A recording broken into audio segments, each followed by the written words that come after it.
When we got to Bavaria, they were using us like infantry. They put us in trucks and drive here, drive here. So they drove us to a woods. They said, we think the Germans are dug in there. We'll go clean it out. And so, form a skirmish line, 5 yards apart, fix bayonets, and walk through the woods. There were no Germans. The foxholes were empty. But we noticed the smell. The further we walked, the stronger the smell got.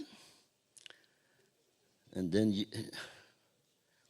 it's 75 years ago, but I still, the emotion. We came into a clearing, to a concentration camp. It was Kaufering, a satellite camp of Dachau. Now, don't forget, we were kids, 19-year-old kids. We were good troops by then, but we had no life experience. We came right out of high school into the army, and to see, there was a big hole dug in the middle of the compound, a bulldozer over here, and at the far end, just thrown like garbage, piles of bodies, all skin and bones, all sizes. This one, and on the right, the ovens were still smoking with the bones in them. And over here, there was a shed with a cubby holes and people in the shed. And nobody was standing up and walking. They could only crawl on their elbows. And they came crawling out and they're hugging our feet and kissing our boots, coming out.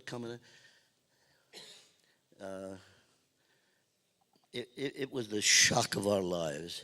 We had heard about concentration camps, but we thought they said it was for criminals. We didn't, that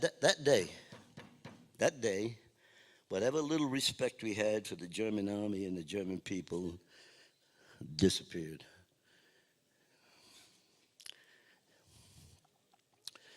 We could not believe that one man could do this to another. Men fighting each other, that's one thing. But to just gather up a bunch of people, babies, old men, women, old women, and throw them into it, starve them and beat them, and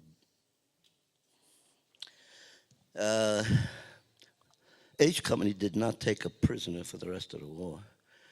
We were bad. I know it was a court-martial offense. You're supposed to take them prisoner if they surrender, but the emotion of that day, after the anger, was disgust.